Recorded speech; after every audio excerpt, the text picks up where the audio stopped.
Howdy, folks. You've made it back to another episode of Unfinished Business. I know it's been a while, but we couldn't stay away. And oh my God, even look at this. Yes, Unfinished Business cap. Though this is not official merch, I just saw this advertised in a store and decided to get it to represent. Thank you for coming back or choosing to view our movie commentary show. I am Jeff Gallashaw, Projector J1 on Instagram, and also Unfinished B2 if you want to see more professional stuff. With me, as always, is my co-host, Andre Joseph.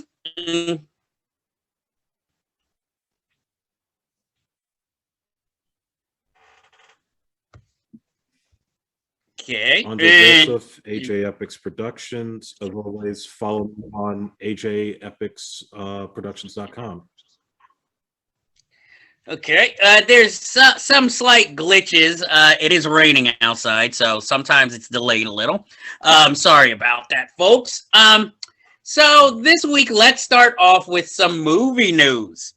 Unfortunately, one of the best, or at least one of my favorite California, Los Angeles movie theaters is closing, the ArcLight, which also housed the Cinema Dome, which is a very unique experience in of itself. I unfortunately only got to see one movie at the Cinema Dome, and it was Tom Cruise's movie Oblivion, which, despite it not being one of my favorites, it was such a unique experience when you're watching it in a movie theater that kind of plays almost like a planetarium, and you're watching a sci-fi movie that takes place on other worlds.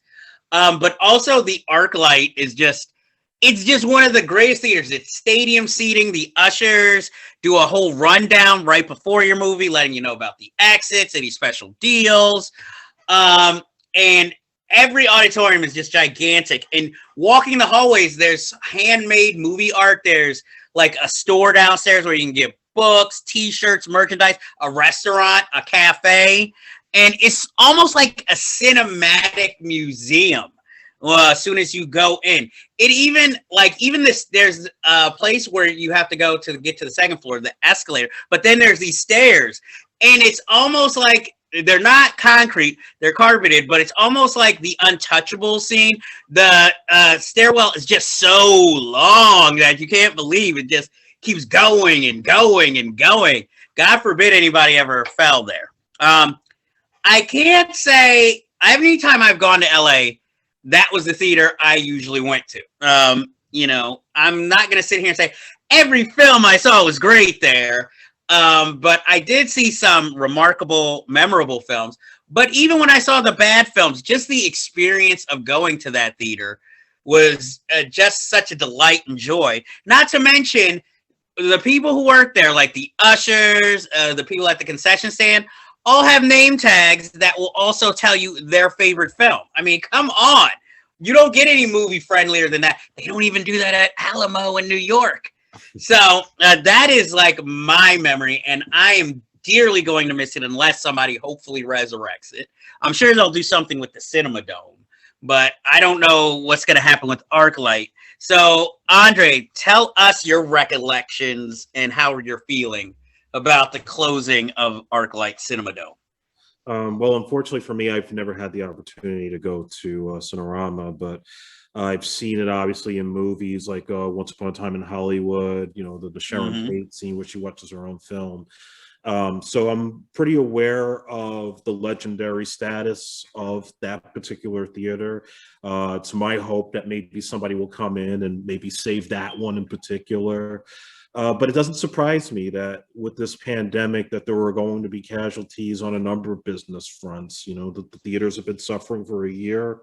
It looks like it's starting to kind of turn around, but clearly, the time is a little too late for some of these places, and it's a shame. But I really hope that there's some way to save it. I mean, it's really like there's some theaters that you just cannot get rid of. It's one thing when a UA goes down or AMC, but those famous theaters, even the ones here in Manhattan, they're so timeless, and they have such prestige to them that they just can't easily go away. Unfortunately, that's true. Having, we have some New York casualties more recently as far as movie theaters.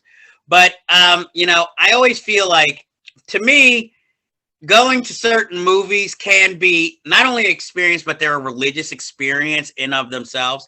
So I commonly think of movie theaters as churches. So when one closes, especially the more monumental ones, even if they're not the biggest in the world, it's sort of like almost like a cathedral being closed, so it's like they're more and more disappearing. I'm not going to get into the whole debate over streaming versus theaters, because obviously I'm guilty of, doing streaming, because even though I've had the vaccination, I still 100% don't feel safe or comfortable going to a movie theater yet.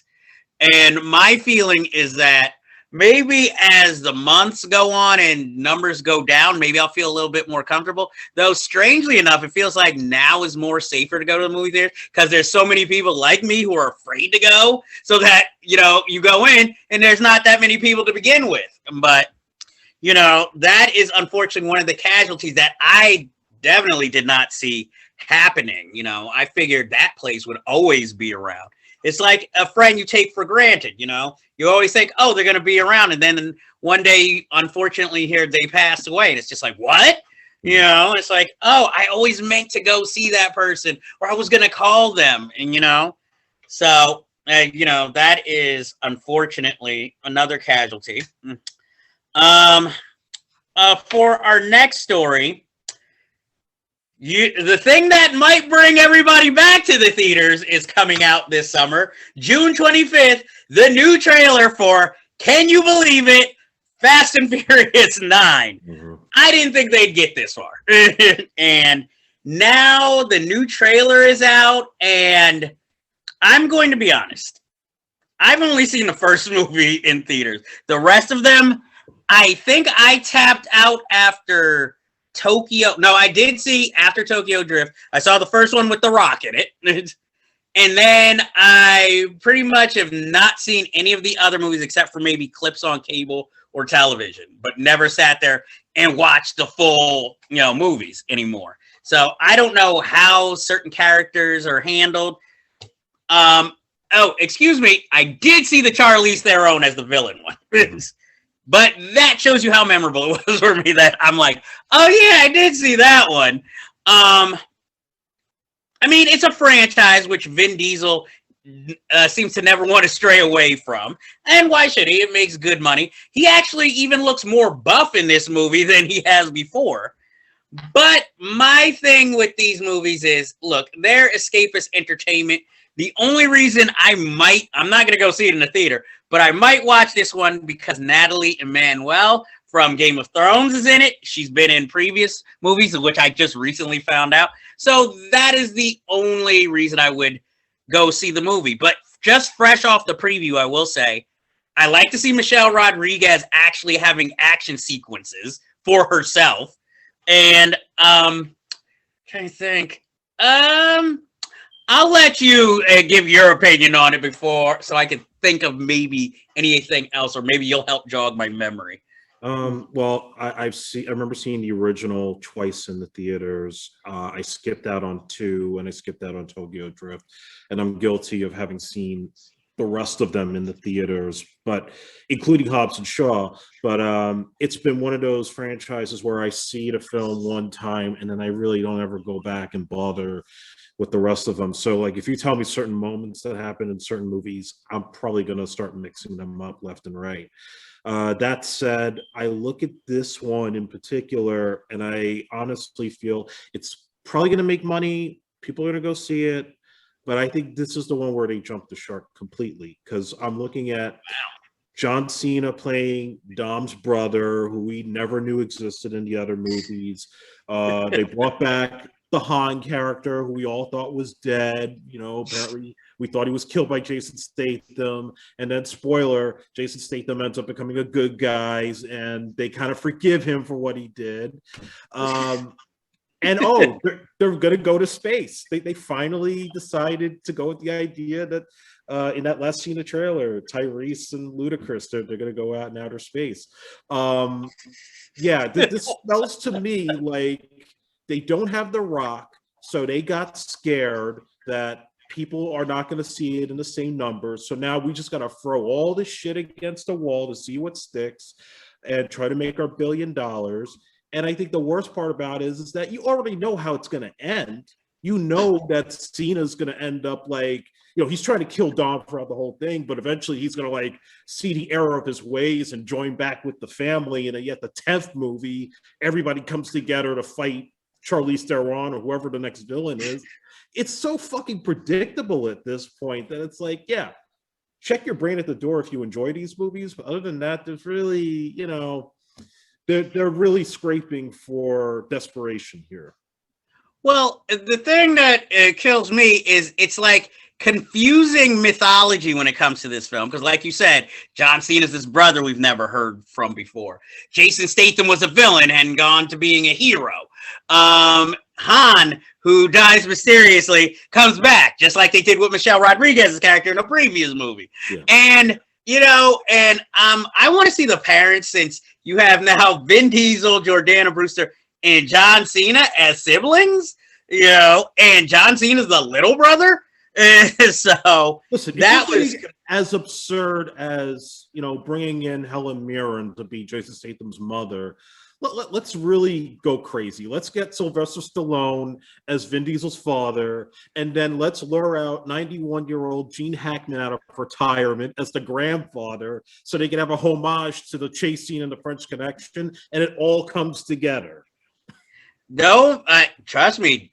You're somebody's out there taking notes right now, writing the spec script, because Tom Cruise is already pissed they beat him to space when he wanted his Mission Impossible to go there. Yeah, no, there's a 12-year-old right now that's sending this to Universal as we speak. Of course, and they'll buy it. That's the sad part. But also, it made me come up with a question that I will pose to you. Okay, let's say when you saw the first Fast and the Furious, right?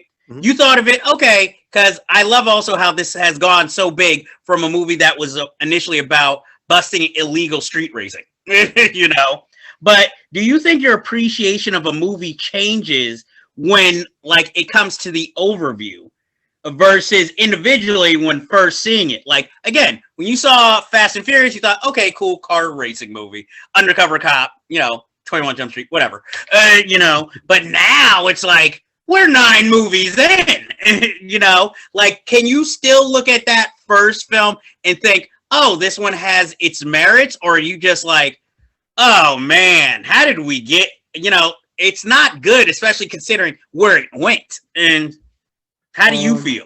Yeah, no, I definitely look at it differently when you put it up against the other 9 movies or 8 movies. It's just like, what the hell? We went from like a Point Break knockoff, which was decently entertaining. It was streetcar racing. Remember, Gone in 60 Seconds came out the year before, and I remember shitting on that because they were doing like flying CG cars in that movie. Now they're literally having cars fly around in this next film, and cars on ice in Russia fighting submarines. It's gone like way over the top and way crazy to where you go back to that first movie and you're just like, how the hell do we get from this to that? And I feel the same way even with the current Star Wars trilogy, to go from something as decent as The Force Awakens, as, yes, you're taking the beats of the original Star Wars, but you still got a new story, you're still building mystery, and it's great. But then the next 2 movies, you get so disappointed with where it goes that you take it all in totality and you're just like, you guys had no plan. And I'm pissed off. Like, I cannot look at this 10 years from now and say that this is any good. So, but Fast and the Furious, without a doubt, went like way into like the last season of the Dukes of Hazzard.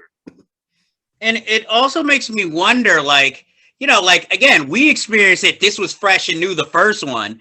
But versus like a next generation that like these movies have been coming out while they grow up, and they look at the original. It's like, one of these things is not like the other. It's like, okay, the first one's like an origin story, but then so is the second one, then is the next one. So all these origins, it's almost a Marvel franchise in itself, but at least Marvel had that mythology beforehand, whereas, like you said, Fast and Furious is just making it up.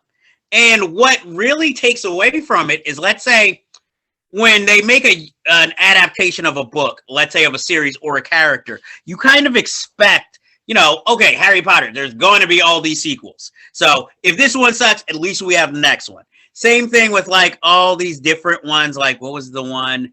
Oh God, see, now I'm blanking. The one with Jennifer Lawrence. Yeah, the Hunger Games, the Maze Runner. All these, and at least with those, at least I knew, okay, we're set up, and what to expect. So again, if one fails, it'll be like, okay, maybe the next one will be better. And then you get the films like Divergent, where it was like, yeah, nobody liked the first film, the second film, the third film. So even though we had planned on making this last one to close it out, it's like no one cares. Why are we wasting money? It's the only time I've seen a studio make sense, where they realize, like, yeah, why are we making these? It's sort of like sometimes how you wish somebody at Netflix would realize, yeah, why do we keep just giving Adam Sandler carte blanche? I mean, I know we get the ratings, but let's face it, the movies aren't really that great, So it's just something like Fast and the Furious is just the clearest example. It's sort of like how weeks ago or last year, or maybe it was a few years ago, when we had 21 Jump Street, we had 22 Jump Street. Then all of a sudden, some studio head was like, what if we mix 21 Jump Street with Men in Black? And it's like, that makes no kind of sense at all. Because it's just like, and were they talking Will Smith went Men in Black or Chris Hemsworth Men in Black? Did they want to mix? I think also, too, since Universal owns Knight Rider, why not just put Knight Rider in the Fast and Furious universe and just get into talking cars? Because that's pretty much where we're headed. Well, then it would literally look like Ready Player One, where we're just getting cameos from random, like, how is this all in the same universe? Doesn't matter. People will pay. It doesn't have to. And it's like, I mean, look, if there are people out there who like these, I'm sorry if I'm shitting on this movie. It's just not for me. And these are just questions I wondered on all 3 minutes of the trailer for Fast and the Furious 9. So, our next story is that because of Atlanta's new laws, and we have Will Smith and Antoine Fuqua deciding to take the production out of filming in Georgia to where are they filming now? I actually don't know. Oh, okay. But we know it's not going to be in Georgia because of their more recent voting laws that, of course, are unjust, but still went through. And I find it interesting because I remember the last time that this big brouhaha was when transgenders were not allowed to use the bathroom in certain states, and they made it, they made it illegal. And at that point, everybody pulled out of, I believe it was North or South Carolina. And I find it interesting that so far, it's not only the Will Smith production, but the All-Star Game moved from Atlanta. And I also find it interesting that that the movie that they were supposed to film in the state that is making it harder, usually for minorities to vote, is basically a runaway slave movie. It's, the irony. And yeah, no, I definitely feel a little mixed, and I'll say why. I believe that, yeah, I think it's a good thing that some of these companies are saying we're not take a stand and not do any production out here. And Lord Perry's films that, yeah, if you're going to try to do this, like an industry that is now thriving in that state, and suddenly you're going to lay down a law that basically is suppressing minority votes. Yeah, some action should be taken. There should be, you know, some kind of accountability there to say, we're not going to support this thing. We're not going to support your state if you're going to deprive people of their democracy. The only downside of it is just those workers, those union workers, those guys who work in the crews. And I mean, actors, I feel they can find work wherever is not local unions and crew members on those shoots. It's going to be tough for them if those productions leave Georgia. So it kind of cuts both ways. I think, you know, I could see it on one side. I also see it on the other side too, but I definitely lean more towards the idea that these productions should just, you know, not even have any business with over there if they're going to continue to, you know, have these issues, which is all built on a lie to begin with. I know I'll probably get some hate on that, but it's the truth. The whole thing is built on a lie. That is true. But also, this question, because, you know, Will Smith is obviously the biggest story so far of this, is that there is a poll going around online, which is asking, who has more range?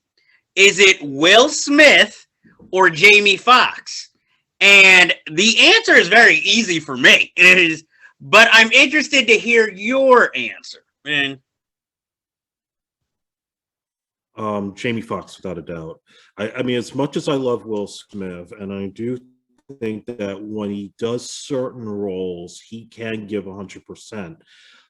There are other times where you get a movie like Concussion or Collateral Beauty, where I think he tries too hard to get that Oscar and doesn't play out too well. At the same time, too, Will is the type of actor I've seen so far that, yes, he thrives in blockbusters, but he's essentially the same guy in every movie, no matter who he plays. There's always some element where he has to have a kid, where he has to do the wisecracks and, you know, be a badass, be sexy. I've never seen him really do anything to stretch himself further, just to totally trash that image. Whereas Jamie Foxx, you know, there's some roles that you could say were not his greatest. You could say things about his ego, you know, why is he doing game shows and sitcoms when he won an Oscar?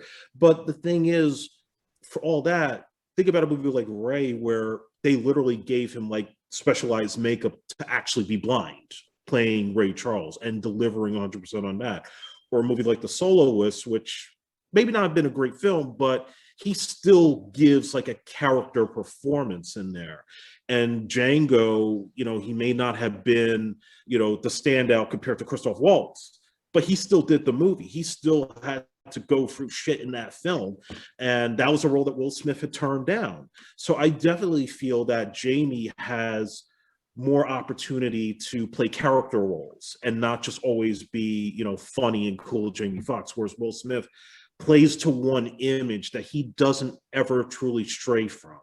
It's like Johnny Depp in later years, where Johnny, great actor, but after Jack Sparrow, everything was like a shade of Jack Sparrow in his performances.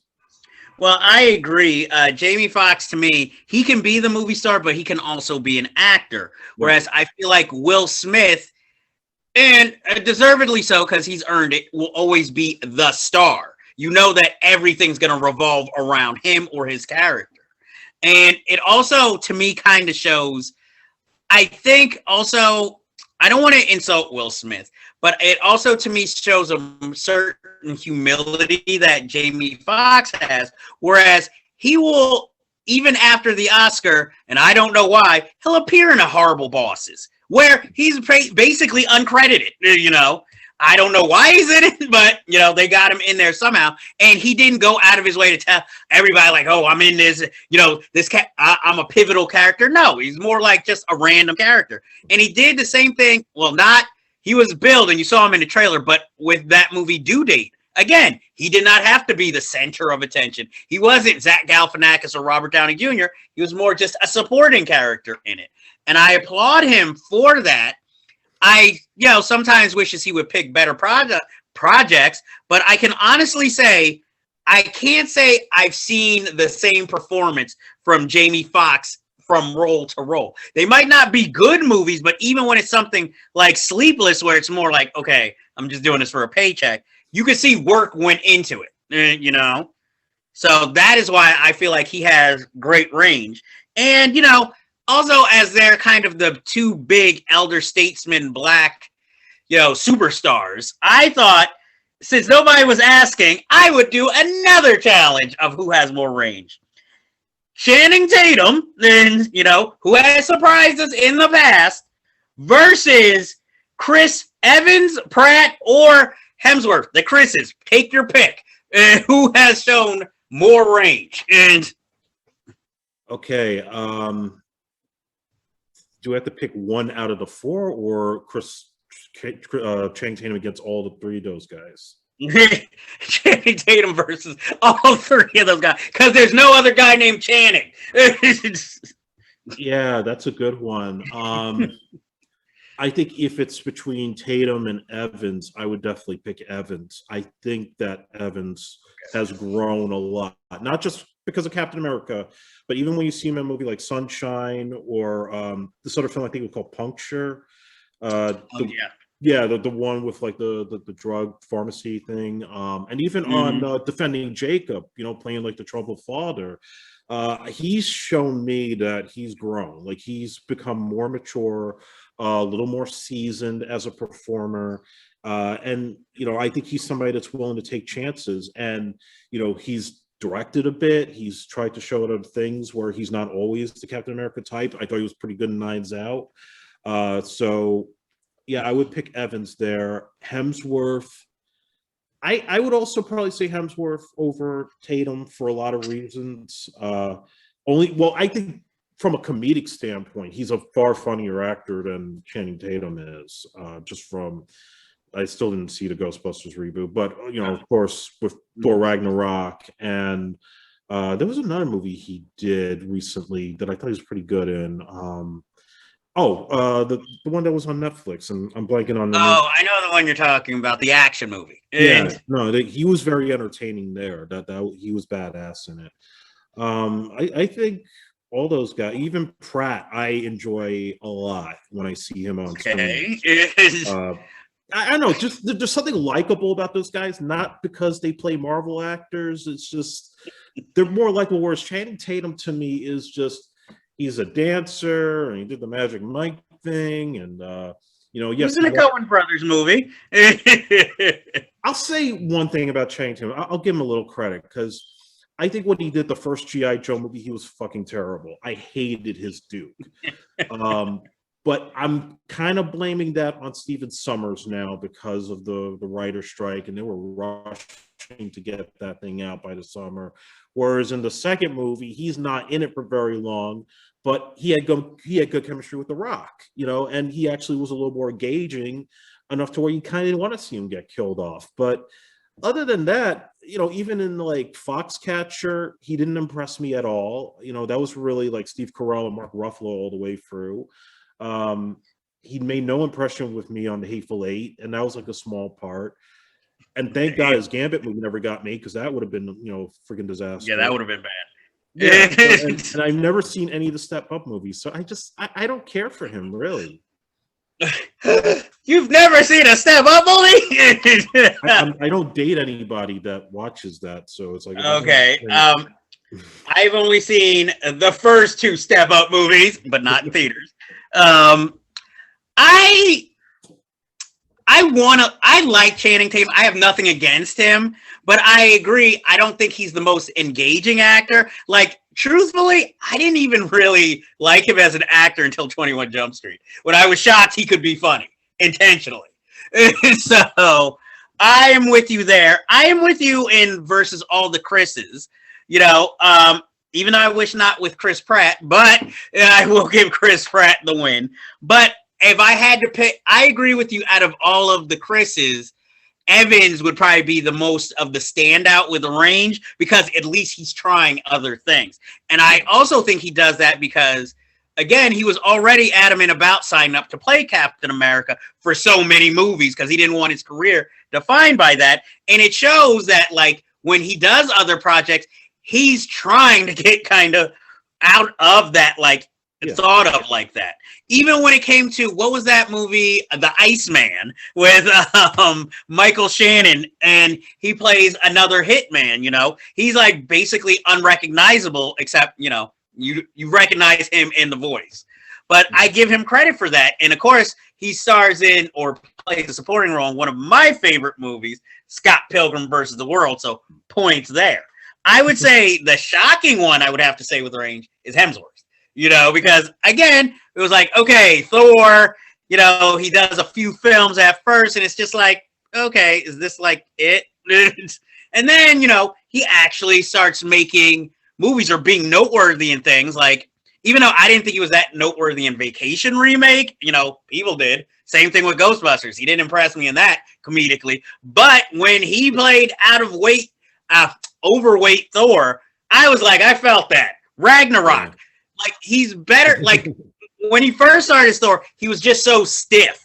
But then when they kind of let him loose, that's when he actually becomes fun. It's sort of like Mark Mark Wahlberg. Yep. If you let him play the same thing, he seems kind of stiff. But when he gets these weird, strange roles, that's where he's like, oh my God, he's so good. You know? That's why he got overshadowed. Well, I mean, Christian Bale also is a better actor. But in The Fighter, you know, he held his own, but he's playing the more straight, you know, role lead. Whereas Christian Bale gets all, you know, the fun character, you know, the more dramatic and comeback character.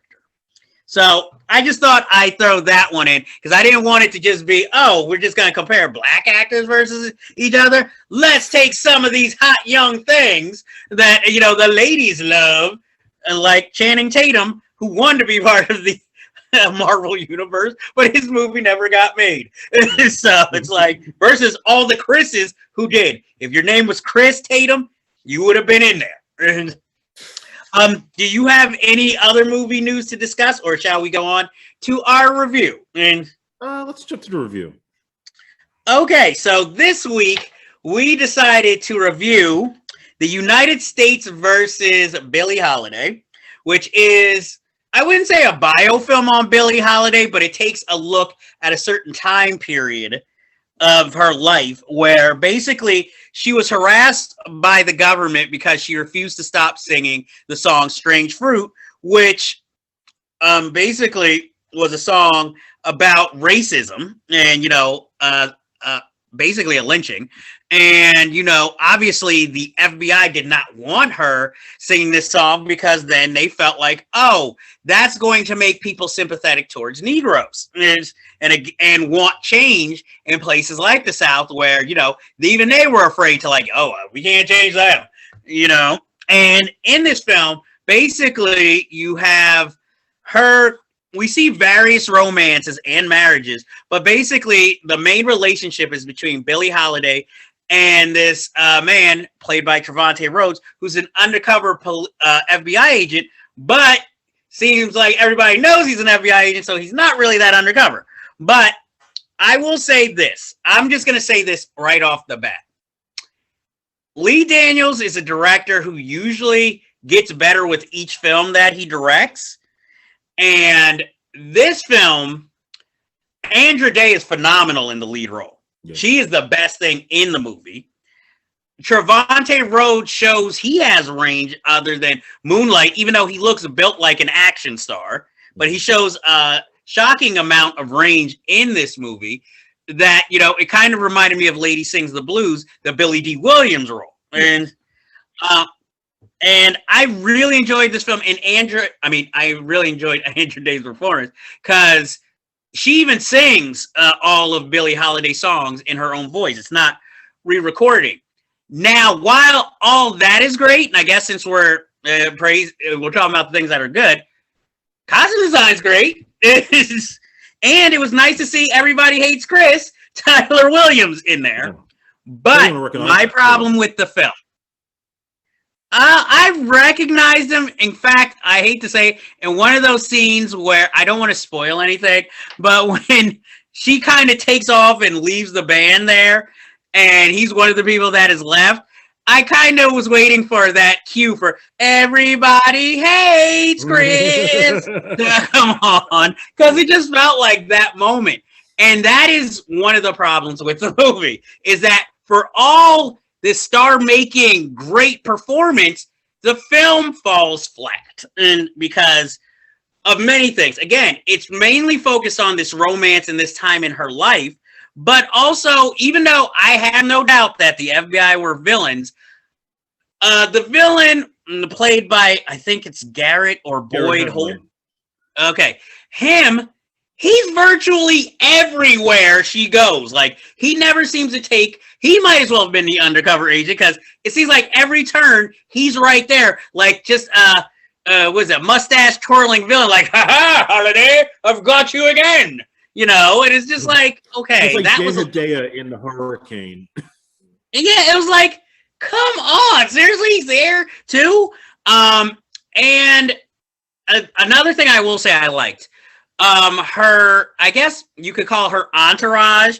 One played by, I believe, Divine Joy Randolph, who was her assistant, whose hair changed strangely in the middle of the movie, and her dresser. I wanted to hang out with them more watching this movie than, you know, it just felt like, look, I know Billie Holiday lived a bad life, but this film chooses never to show too much joy, except for that one trip she took with, Trevante Rhodes' character. And even in the middle of that, it's like, oh, despair. So, I mean, I really wanted to like the film, but I just felt it could have been better. But that still doesn't take anything away from Andra Day's performance. That's how I felt. How did you feel about the movie? I'm definitely with you with Andra Day. She was incredible. The fact that she's getting on is very well deserved. I think I'm pretty shocked, like the extent that she went in playing the character and how realistic it was. Like, it made me completely forget Diana Ross's take on it in Lady Sings the Blues. Yeah, I mean, I'm with you with pretty much most of those points with the costume design, the performances. I felt like it was good that you have like a lot of like unknown actors that are not really like more face that than names. Like Rob Morgan playing Louis McKay. Like you had people in there that I think help you to kind of believe the story more and to like not get distracted by like what Lee Daniels did with The Butler, where you had like all these big name stars playing the different presidents and characters throughout that. I think it's one of his better movies, to be quite honest, compared to like The Paperboy. But, you picked his worst, or one of his. Yeah, I think the one thing I will say is that I personally like the movie, but I couldn't help but keep comparing it to Lady Sings the Blues because I remember seeing that a long time ago at American Black Film Festival. And I'm like kind of putting the two side by side. It's not really fair since this movie is more focused on her plight with the government and constantly hammering her down because of strange fruit, whereas Lady Sings the Blues was more of a love story. It was more polished and I guess more sugar-coated with her relationship with Louis McKay. And yes, there's the drug issue, but they don't really get too deep into the reasons behind the drug issue in that film. And Diana Ross is pretty much a really famous over actor too. Which, I mean, Andra Day, like I said, she blows her out the water completely. So I think seeing this film in particular kind of helped to blow away all the sugar-coated parts of Lady Sings the Blues. So like the Louis McKay relationship was not as fairy tale driven as we thought it was. It was really more about her and the federal agent, and that whole like twisted type of complex relationship there. And then she was with all these other guys, which made it even more interesting. And I'm with you about the band and the whole entourage. I think that would have been more of the story that I would have liked to have seen. And I guess they didn't want to touch on it because Lady Sings the Blues had Richard Pryor as the piano man. Yeah, that had a little more emphasis on her people. But overall, I enjoyed it. I think just the performance alone is worth watching for Andra Day. I think some people might be disappointed only because they're expecting maybe a kind of a Lady Sings the Blues-ish movie where it's more like a biography, like, Yeah. oh, here, from a little girl to here, when really it's only from like point C to point D, and that's it, you know? Sort of like, but I applauded in choosing to do that because, again, it goes with the title, The United States versus Billie Holiday, because certain films, like, as much as I enjoyed Get On Up, James Brown lived way too much of an epic life to just put into a 2-hour movie. I agree. You can't tell the whole story. And watching Get On Up, you can tell because it just feels crammed full of stuff that doesn't necessarily need to be there, or is just there to give out this little detail. And I like that this film, you know, tried to keep it from here to there. But like I said, I felt it should. I like the more intimate portrait, you know, because, you know, we see the performances, but it's not all about the performances. Right. But my thing was, I felt it could have been a little bit more polished, and, you know, and I felt like too much. It's the same problem I kind of always had with Empire, which is why it could only last for a season, which was that Lee Daniels likes to go to the sensationalistic too often and too fast without letting things settle into a story. So, you know, it's sort of like, oh, we could learn a little about Billie's history, but we'll just have it be a dream sequence. And then all of a sudden, oh, I'm back on heroin again. You know, and it's like, that was a wild jump, you know? I mean, the only time I think that it was kind of inventive was when they go to the church and you see Billie crying and you're thinking, oh my God, it must be a friend or a family member, and it's her dog. And which that was funny. It was funny, and strangely enough, it's the most emotional Billie gets during the movie, you know, or allows herself to be, you know, because obviously, like, through this whole movie, she's just tortured. But, you know, that's the only time we actually get to see her choosing to be emotional and not, like, having this thing thrown on her, like, oh, I'm getting arrested again. Oh, my dealer set me up. Oh, this dude set me up. And I don't know the name of the actor, but the guy who sells her heroin, the light-skinned actor, every time I see him in something, I know something's going to go wrong. Because he plays that kind of role in Snowfall, the TV series. Even on Kenya Barris's Black AF, he plays that type of character. So I'm just like, oh, no, not this dude. It's trouble already. You know, he's a good actor, but he's just one of those guys, you know, who will probably be a very successful character actor, but it's one of those guys like, oh, if he's in this, oh, something's going to happen. You know? So, do you have anything else to say about the film? Yeah, Natasha Lyonne's character. I wanted to know more about her, and I felt like she was only in it for like 2 minutes. I agree. I felt like that was maybe like how you were mentioning the butler. That was a little bit of his butler thing, rubbing off like, hey, I'll put one cameo in here, you know, who seems to be a pivotal role. But like you said, it's sort of like she's in it for 2 minutes. They kind of introduce something where it's like, well, if you don't tell us this about Billie, we're going to do this to you. And then it's like, we never see this character again. So I was like, yeah. Did she or did they? We never find out. And so it was like, so like I said, I would give it a recommendation, but I wouldn't give it a strong recommendation. Mm-hmm. I'd say, if anything, just see it for Andra Day's performance, because